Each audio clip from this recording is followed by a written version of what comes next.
Every single symbol in the unconscious can change the entire destiny of the mind. Today, a friend of mine will explain it to you. Okay, let's dive right into this, because today's explainer takes us into a deeply hidden, almost forbidden chapter in the history of psychology. We're not looking at Carl Jung, the revered textbook psychologist today. No, we're looking at Carl Jung, the fearless, desperate explorer, a man who, literally at the peak of his career, deliberately shattered his own psyche and stepped into the absolute dark. We're going to examine the time the master of psychology went mad, and more importantly, what he dragged back with him from the underworld. I want you to just imagine this for a second. You are one of the most brilliant minds of your generation, a literal architect of human sanity, and suddenly you're plagued by apocalyptic visions.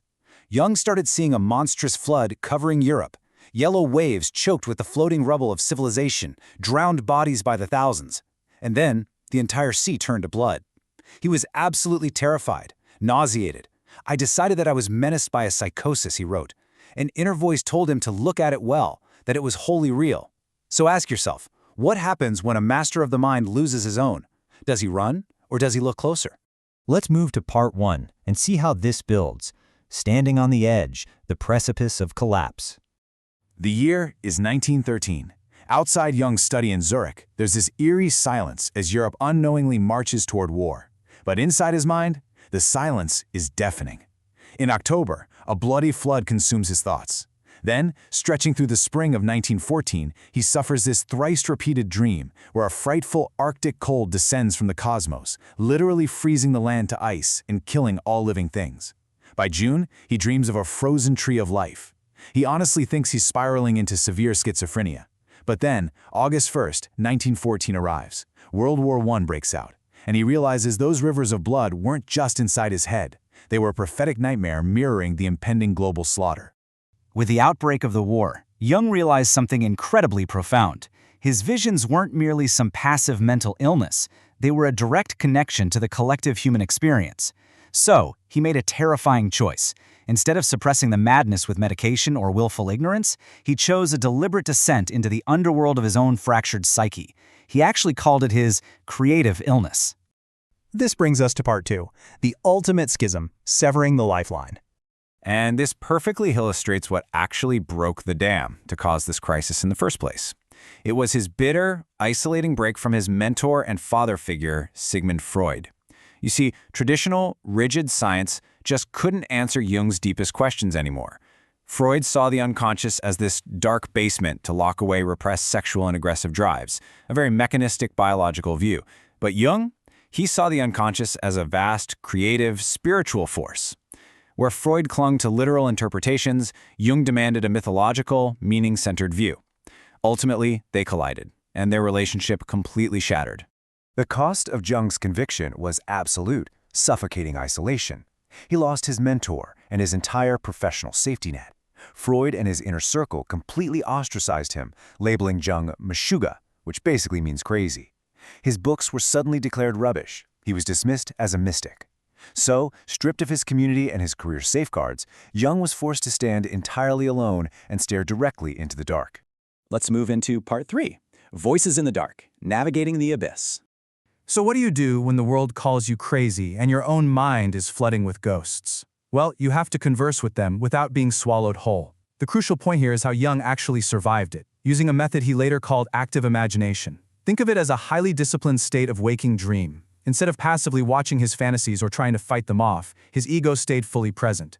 He would deliberately evoke a fantasy, step right into it like a drama, and actively converse with the unconscious figures he met. This was literally how he walked through internal madness without fully losing his grip.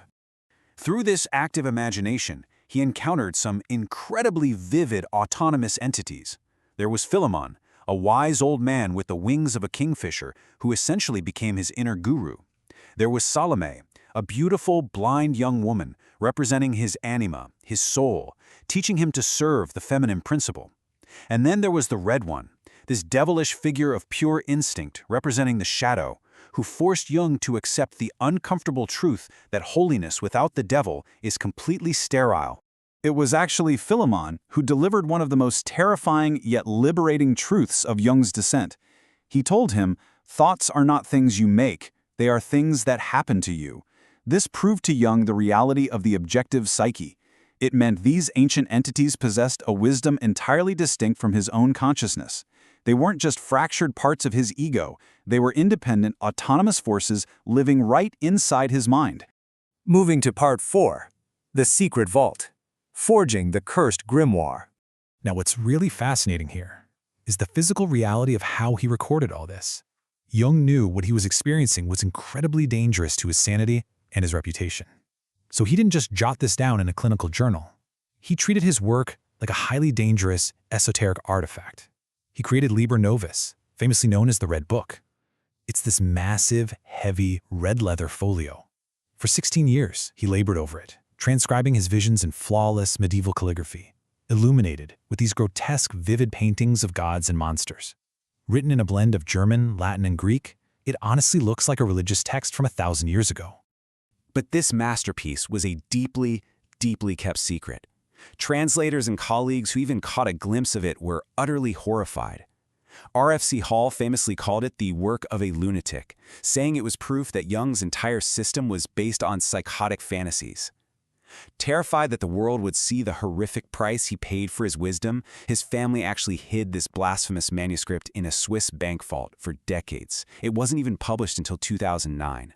And finally, Part 5, What he brought back, the resurrection. So, what did he actually gain from this terrifying journey? Well, by deliberately stepping into the fire, Jung didn't just survive, he resurrected himself. He dragged revolutionary concepts out of the abyss that forever altered humanity's understanding of the mind. From this crisis came the theory of the collective unconscious, the archetypes like the shadow and the anima, the deeply spiritual process of individuation, and the clinical methodology of active imagination. Every single bit of it was forged in the furnace of his own breakdown. He returned with this truly mesmerizing realization. We are not single, isolated individuals locked away in our own private neuroses. We are all vessels of an ancient, collective unconscious.